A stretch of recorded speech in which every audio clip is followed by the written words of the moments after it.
Good day, ladies and gentlemen. We are here doing a video about hand positionings and where you should and should not place them, all right?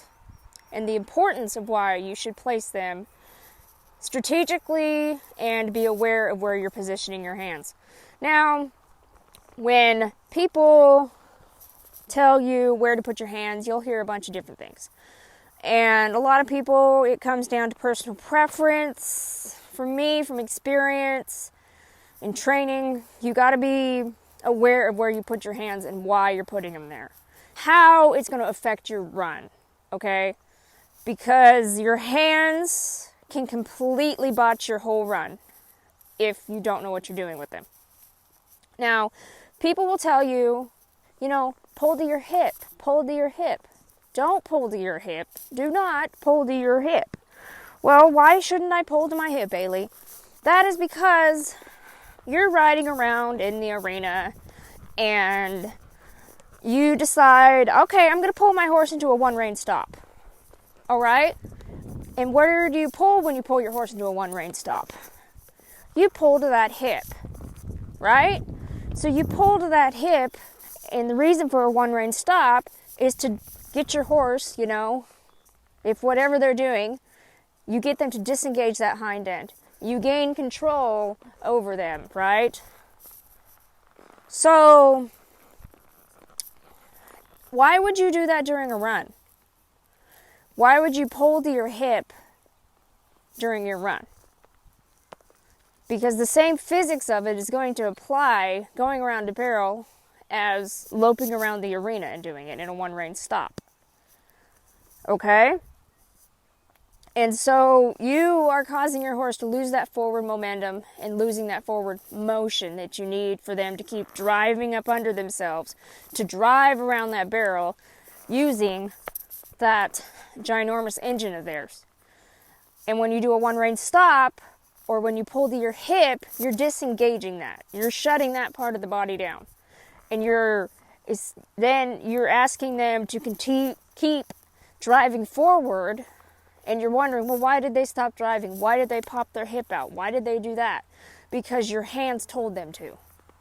They physically can't drive forward when you have them bound up in a position like this. The other one that people will tell you to do is, pull to your knee. All right? Pull to your knee. Now, why would you pull to your knee? Okay, what is that opening up? And what direction is that going? You're pulling down and out.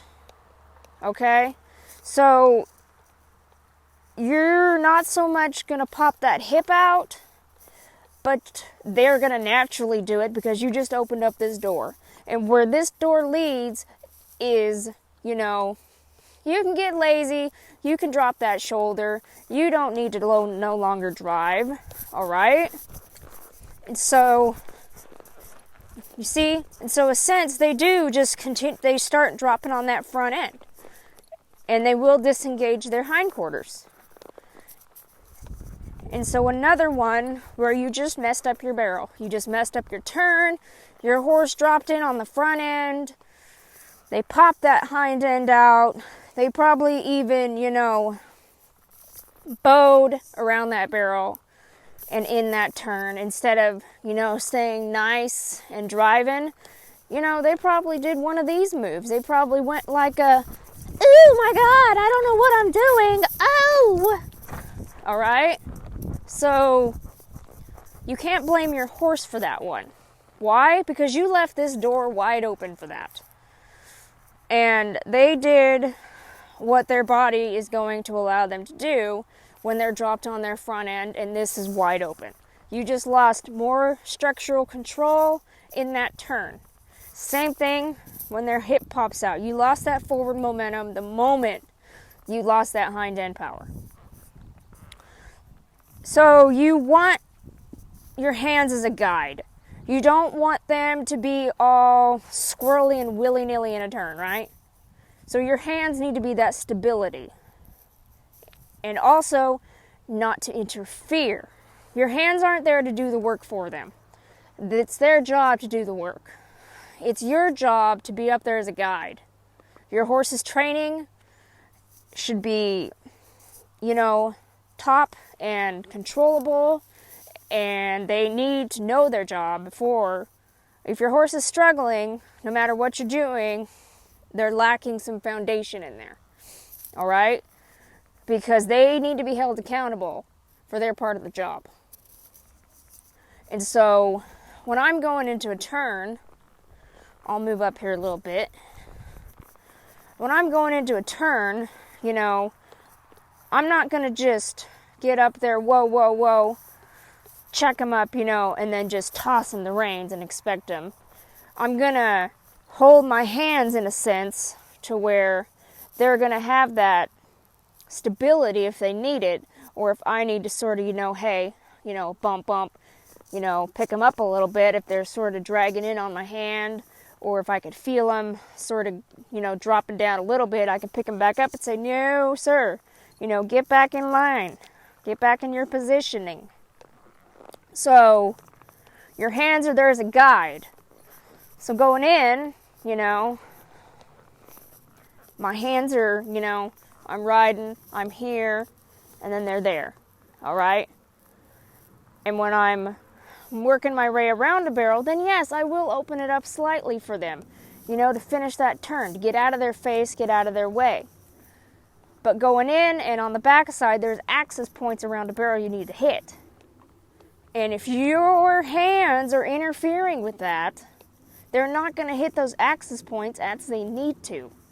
And so you're going to lose them going in, you're going to lose them halfway around before the backside, or you're going to lose them on the backside because you've either, interfered with their positioning, you've interfered with their body motion by, pulling them around, opening them up too soon, and whatnot. And so your hands are so important in a run, and nobody takes a lot of that into consideration. So you need to be aware and conscious of your hand placement. Be aware and conscious of what they're doing.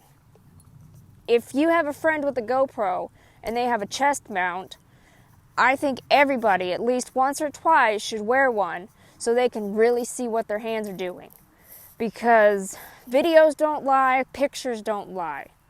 You can learn so much from your videos and so much from your pictures. Never discard a bad run because it's a bad run. Those are the runs where you go in, you break them down, and you fix your mistakes.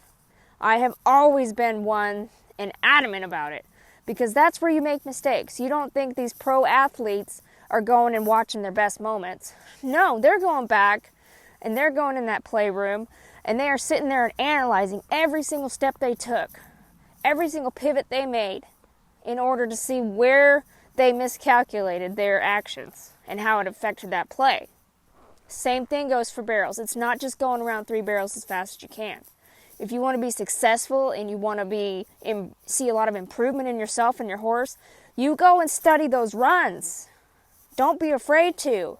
Admit when you've made a mistake and your horse wasn't that mistake. It was you. Never be afraid of that. Never be ashamed of that because that's where you get better. So always be aware of your hands. It's easy to blame it on the horse when, they're the ones running, sure, but you are up there as a rider. You're their teammate. You're supposed to help them. And when you fall on your job, that pressure can't fall onto them because they didn't do it. Your hands told them what to do. So that's why it's super important, be aware of your hand placement. Don't pull them around. Don't plow horse them. Don't leave any doors open for where their body will naturally want to go when you open that door. All right? So if you have any more ideas or you need some help, feel free to drop them below. JJ, Scrat, or Hot Stuff, and I will be happy to do a video for you all. Okay? Hope you guys have a great day, a great weekend, whatever it may be for you when this video is posted. Toodles, everybody. Till next time.